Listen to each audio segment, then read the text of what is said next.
What's up YouTube? Capital G here. You think you've seen hijinks on this channel? You ain't seen nothing yet. Is your body ready for a sacktastic showdown? It's about to happen in this duel. We have, in my opinion, two of the biggest sack decks currently in Yu-Gi-Oh! Right now. I definitely love Dark World Danger. You're never going to convince me that a deck that has this much aggression, this much speed, this much just raw fury is a bad deck. Dark World Danger can obviously snowball like hell in the first couple of turns and really just blow the opponent out, never let the opponent really get set up or even see like the late game of Yu-Gi-Oh! Or even the mid game. You kind of win within the first couple of turns and you just out advantage your opponent. You have negations and disruptions as well. And then you have Lightsworn, the world's oldest sack deck, that it can always get things rolling with, you know, Lucky Charger, the Light Brigades, and Solar Recharges. Now, some of you guys are looking at the opening hand and you're like, Cap G, he got all his wolves in his hand. How is he going to sack anybody? Come on now, it's Lightsworn. You know there's always going to be some sack. He has Fairy Tale Snow in his opening hand too. This opening hand overall actually looks like complete garbage, but it's Lightsworn at the end of the day, so you gotta respect its ability to luck sack your opponent and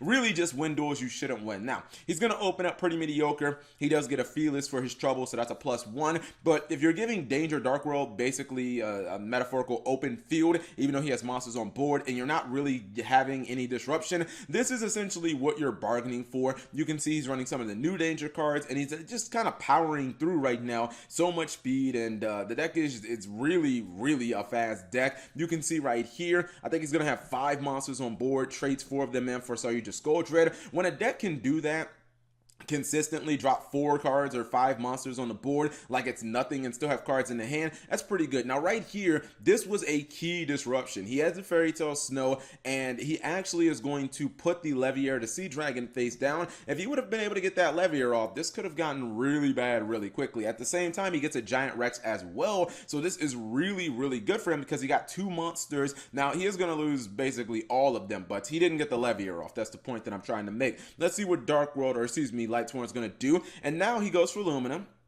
Brings back the Raiden. Will there be any sacking? Oh yeah, this is going to be the Minerva play where he attacks into the Saryuja Skull Dread, gets the 1,000 Blades back, and then he ends up popping the gates. Then he summons Fairy Tale Snow with all the extra monsters he sent to the graveyard. And check this out. Not only does he get the Giant Rex back, but he's able to run over the Grapha and basically everything at the same time. Now right there, I think that was kind of, I don't know about that, right? I don't know if you guys saw that, but he did actually use all of his monsters for Saryuja Skull Dread. I thought he was going to Trishula because he had so many level 4s on the field. Fairy Tale Snow, Giant Rex, he has this glow up bulb. I'm like, okay, go ahead for the Trishula. And to my surprise, he actually runs Trishula too. So I was like, yo, you should have Trishula'd, because if he Trishulas right here, he gets rid of his opponent's hand, he gets rid of his opponent's Saryuja Skull Dread, and he can get rid of a Grapha. Although I think his opponent has like all 3 Graphas in his graveyard, so I'm really not sure if getting rid of the Grapha even matters at this point. But I think I would have went for Trishula rather than trying to draw more cards,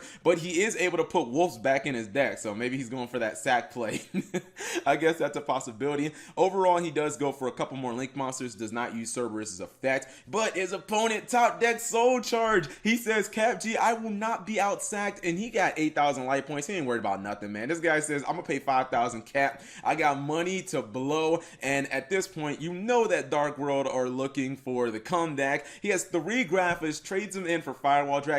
You know what deck is disgusting? When they can trade 3 freaking Graphas in for a single Firewall Dragon and then just summon all the Graphas back like it's absolutely nothing. Now, obviously, he's going to go apeshit on his opponent at this point. He probably, like, he can't kill him because he doesn't have a battle phase, soul charge, and all that good stuff, but he is going to be able to get rid of basically everything on his opponent's side of the field. So honestly, I think my Trishula play wouldn't have actually mattered because he was top decking that soul charge regardless, and he still had 8,000 life points, so it really didn't matter. Now this is the board that you end with Dark World Danger. I think it's a very legitimate board. You have some spell negation. I don't think his Firewall Dragon is live, unfortunately.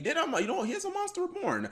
Could he have used that Monster Reborn for something else? Does this point, this points to, yeah, this points over here. Does he run Bigfoot? He has Bigfoot. Why doesn't, I wonder if he doesn't run any other rank 8s, because I'm thinking maybe you activate the Monster Reborn, unless he just, well, hold on, can you set the card from, or can you activate the card from Unicorn, because that's maybe what he did, because I'm like, if he didn't, then he could obviously activate the Monster Reborn, get Danger Bigfoot back, and then exceed 8-4. Does he play Felgrand? No, okay, he doesn't play Felgrand. That's what I was wondering. I was like, does he play another rank 8 that's disruptive? But unfortunately, his opponent got double Judgment Dragon, and Judgment Dragon don't want to hear that. Oh, it looks like he did have the Firewall, the Firewall bounce live. I guess he realizes if I bounce Judgment Dragon, he will simply summon it again, so ultimately, all of that spice didn't even matter because Judgment Dragon is like, bitch, I invented sacking in Yu-Gi-Oh! You can't out-sack the originator of sack. And the originator of sacking in Yu-Gi-Oh! Is actually Lightsworn, and